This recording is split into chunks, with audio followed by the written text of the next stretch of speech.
Good morning everyone, কেমন আছো বন্ধুরা? ভালো আছো? আশা করছি আমিও বেশ ভালো আছি, তোমরাও সকালে বেশ ভালো আছো। আর আজকে ভিডিওটি স্টার্ট করলাম মর্নিং থেকে ব্রেকফাস্ট করা নিয়ে। চলো তোমরা দেখতে থাকো।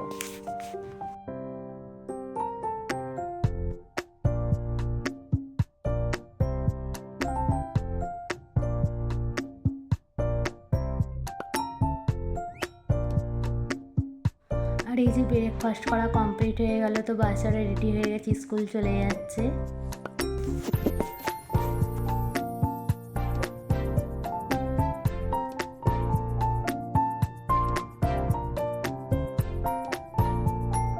আর এই যে বাচ্চাদেরকে ছেড়ে দিয়ে ওর পাপা চলে গেছিলো বাজারে, তো মাছ নিয়ে চলে এলাম আমি কিচেনে। আর চলো, অনেকগুলোই মাছ নিয়ে আসা হয়েছিল, তো ভাবলাম একবারে সবই ধুয়ে নিই। আর যেহেতু এখানে কাটা বাছা কিছুই করতে হয় না, সবটা এখানে করে দেয়, সেই কারণে ভাবলাম পুরোটা ধুয়ে নিয়ে কিছুটা রান্না করে নেবো আর কিছুটা ফ্রিজে রেখে দেবো। আর চলো, মাছ ধোয়া তো কমপ্লিট হয়ে গেছে, তো ভাবলাম একপাশে ভাতটাও বসে দিই। আর আগের দিনে একটা আইডি থেকে কমেন্ট এসেছিল, বাঙালি খাবার আইডি থেকে, অসাধারণ ভিডিও, থ্যাংক ইউ, তোমাকে অসংখ্য ধন্যবাদ, তোমরা আমার এইভাবেই পাশে থেকো।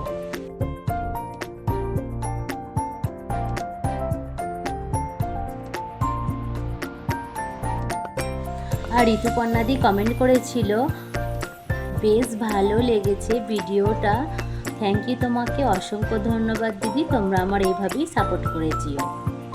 আর সুদীপাদি কমেন্ট করেছে, খুব সুন্দর ভিডিও দেখলাম, থ্যাংক ইউ, তোমায় অসংখ্য ধন্যবাদ দিদি, তোমরা আমার এইভাবেই পাশে থেকো কেমন। আর এই যে কয়েকটা বোতল রাখা ছিল, তো আমার মেয়ে বললো মাম্মি আমি ধুয়ে নেবো। আর বললাম আচ্ছা ঠিক আছে, তুমি তাহলে ধুয়ে নাও। আর এই যে ছোট বাচ্চারা কি বলো তো, যদি ওদের কাজ করার মন যায় তো ভালোভাবে করবে, না করতে চায় না। আর কি বলো তো, যেহেতু বড় হয়েছে একটু একটু করে তো সব কিছুটাই শেখাতে হবে, সেই কারণে আর কি।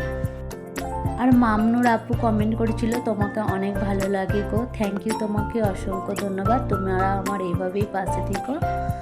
আর হ্যাঁ আপু, তুমি এই যে রোজকে আমাকে নতুন নতুন কমেন্ট করো এত দূর থেকে, তার জন্য আমি অনেক মোটিভেট হই। আর উষ্মা মম দিদিভাই কমেন্ট করেছিল, অনেক সুন্দর ভিডিওটা, মনোযোগ দিয়ে দেখে নিলাম, থ্যাংক ইউ, তোমাকে অসংখ্য ধন্যবাদ, তোমরা আমার এইভাবেই সাপোর্ট করেছিও। সাইফত খান কমেন্ট করেছিল, সকালটা দুর্দান্ত, অসাধারণ রেসিপি, থ্যাংক ইউ, তোমাকে অসংখ্য ধন্যবাদ, তোমরা আমার এইভাবেই সাপোর্ট করেছিও।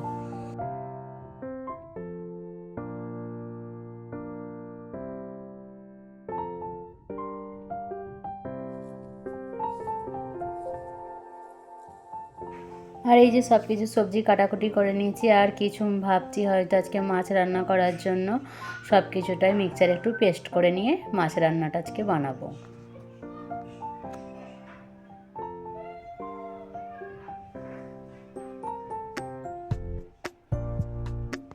আর বিডি ব্লগার ফ্যামিলি থেকে কমেন্ট করেছিল, মাশাআল্লাহ খুব ভালো লাগলো, থ্যাংক ইউ, তোমাকে অসংখ্য ধন্যবাদ, তোমরা আমার এইভাবেই পাশে থেকো।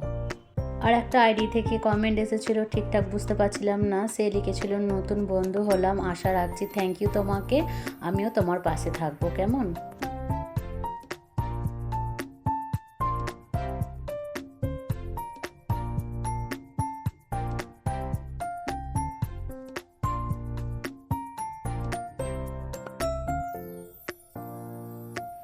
আরও নতুন নতুন আইডি থেকে কমেন্ট এসেছিলো, তো উর্দুতে কমেন্ট এসেছিলো বলে আমি ঠিকঠাক পড়তে পারিনি, সেই কারণে তোমাদেরকে আমি রিপ্লাইয়ের মাধ্যমে জানিয়ে দিয়েছি। তো তোমরা যে যেখান থেকে আমার ভিডিওটা দেখছো, আমাকে কমেন্ট করছো, সবাইকে অসংখ্য ধন্যবাদ, তোমরা আমার এইভাবেই পাশে থেকেও সাপোর্ট করেছিও। আর এই যে তোমাদের একটু আগে বললাম না, মাছ রান্না আজকে সব কিছুটাই পেস্ট করে নেবো, তো পেঁয়াজটা পেস্ট করা হয়ে গেছে, এবার আমি টমেটোর কুচিগুলো পেস্ট করে নেবো। আর কি বলো তো বন্ধুরা, এরমভাবে যদি রান্না করা হয় পেস্ট করে মাছের ঝালটা, তাহলে খুবই খেতে ভালো লাগে, আর খুব সুন্দর কালারও আসে, টেস্টি হয়।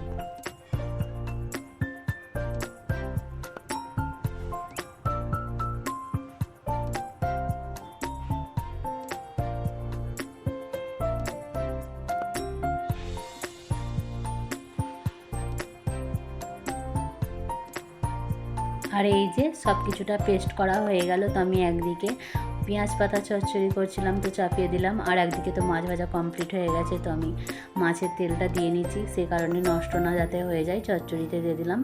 আর কি বলো তো বন্ধুরা, মাছের তেল যদি রয়ে যায়, যদি চচ্চড়ি কিংবা কিছু করা হয় মাছ রান্নার মধ্যে দিয়ে দিলে অতটা গন্ধও লাগে না আর খেতে টেস্টি হয়ে যায়।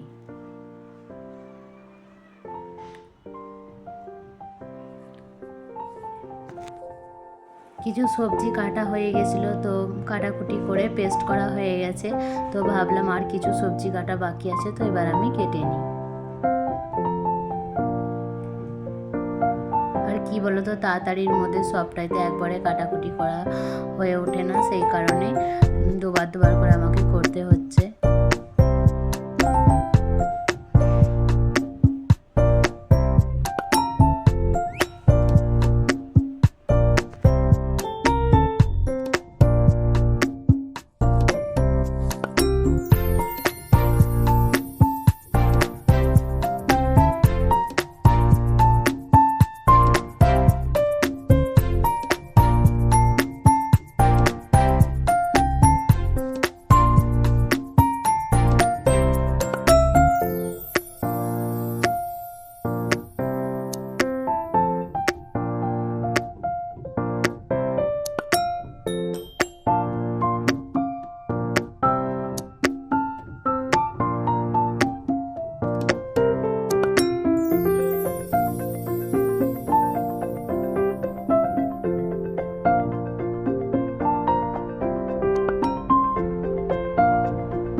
চচ্চড়িতে একটু কিছু দেবো বলে আদা রসুন জিরে আর একটু সরষে একবারেই পেস্ট করে নিচ্ছি একসাথে দিয়ে, একটু চচ্চড়িতেও দেওয়া হয়ে যাবে আর কিছু মাছের ঝালও দেওয়া হয়ে যাবে, সেই কারণে আর কি।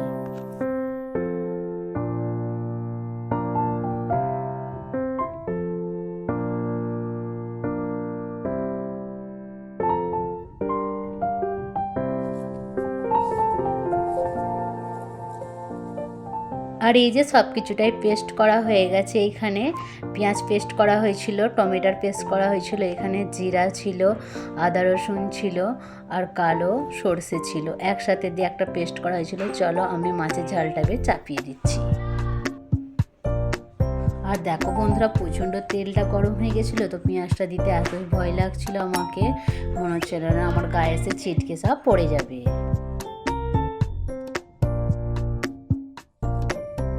আর এই যে খানিকক্ষণ নেড়ে নেড়ে হালকা বাদামি কালার হয়ে আসবে, তখন আমি মশলাগুলো অ্যাড করে দেবো।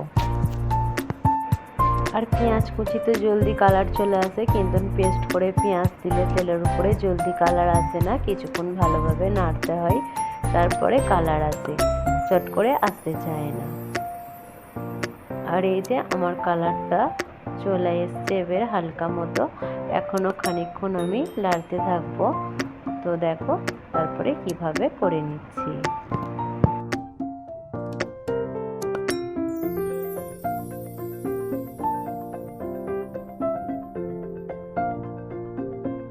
তো এইদিকে চচ্চড়িটা বসিয়ে দিয়েছিলাম, তো এইদিকে চচ্চড়িটাও কিছুটা কমপ্লিট হয়ে এসছে, এবার হয়ে যাবে।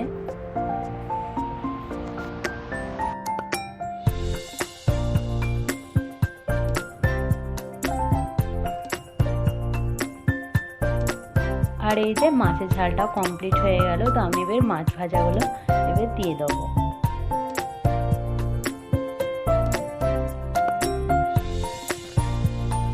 আর এই যে মাছের ঝালটা করতে করতে আমার বাচ্চা প্রচণ্ড কাঁদছিল, তো আমি সেই কারণে অফ ক্যামেরাতেই করে নিলাম। আর এইখানে দেখো আমাদের আসিফ এখানে খেলা করছিল, সে অ্যানিম্যালসদের জঙ্গল করেছিল, বলে মাম্মি দেখো সুন্দর হয়েছে, আমি বলছি হ্যাঁ সুন্দর হয়েছে, তুমি খেলা করো। আর এই যে তারপর চলে এলাম রাত্রের ডিনারে। আজকে কি বানানো হচ্ছে, রুটি আর আলুর দম করছিলাম, তো তোমাদের সঙ্গে একটু শেয়ার করে দিলাম। আর কি বলো তো বন্ধুরা, এরকমভাবে যদি ছুরি করে পিস পিস করে নেওয়া হয়, রুটির সাইজও ভালো হয় আর দেখতেও ভালো লাগে।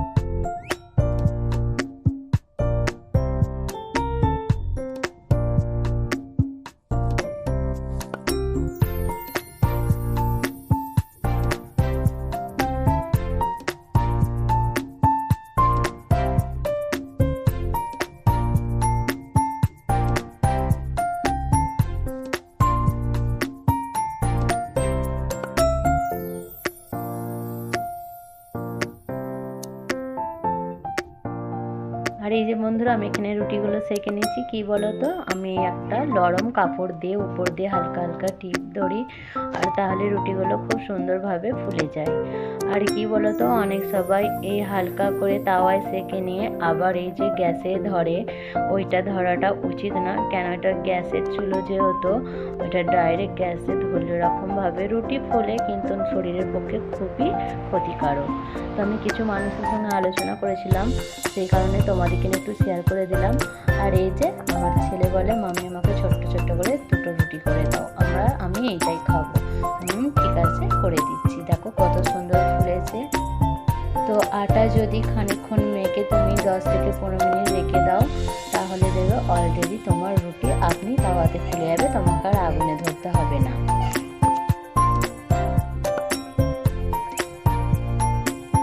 আর কি বলতো বন্ধুরা, সবারই এখন শরীর অসুস্থর মধ্যে থাকছে, কেউ আর ভালো থাকছে না আগের মধ্যে, আর সবারই হার্টের প্রবলেম চলে আসছে।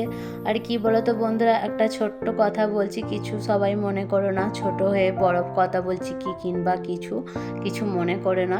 যাদের হার্টের প্রবলেম আছে তারা কোনোদিনই গ্যাস থেকে যে ডাইরেক্ট ধরে অনেক সবাই রুটি ফোলাও, তো এইটা কেউ করবে না। তো আমি যেহেতু জেনেছি, সেই কারণে তোমাদের সঙ্গে শেয়ার করলাম। যদি কারোর ভালো লেগে থাকে তো আমাকে বলো, আর যদি খারাপ লেগে থাকে তাও তোমরা আমাকে কমেন্টের মধ্যে জানিও। আর এই যে এইদিকে আমার আলুর দমটা কমপ্লিট করা হয়ে গেল।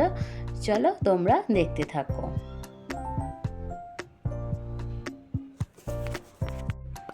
আর এই যে বন্ধুরা, আমার তো আলুর দম কমপ্লিট হয়ে গেছিলো, তো একদম মাখা মাখা হয়ে গেছিলো। তো আমাদের ওর পাপা এটা পছন্দ করে না, সামান্য একটু ঝোল থাকলে পছন্দ করে। তো সামান্য পরিমাণে আমি একটু পানি অ্যাড করে দিলাম। তো পানি যেহেতু দিয়েছি, আমাকে তো একটু ফোটাতেই হবে, সেই কারণে একটু ফুটিয়ে নিচ্ছি। আর চলো, আমার আলুর দমটা তো ফুটে গেছে, কমপ্লিট হয়ে গেলো। চলো ডিনারের ব্যবস্থা করে নিই। আর দেখো আজকে ডিনারে কী ছিল, রুটি, আলুর দম, পেঁয়াজ, আচার আর লেবু। আর চলো আমি ডিনারটা সেরে নিই, তোমরা দেখতে থাকো। আর আজকে যদি ভিডিওটা ভালো লেগে থাকে, লাইক কমেন্ট শেয়ার করে দেবে। আর যে যেখান থেকে আমার ভিডিওটা দেখছো না কেন, সবাইকে অসংখ্য ধন্যবাদ। আর তোমরা আমার এইভাবেই সাপোর্ট করে যেও, এইভাবেই আমার পাশে থেকো। আজকের মতো ভিডিওটা আমি এখানেই শেষ করছি। Tata, bye bye, good night, please subscribe.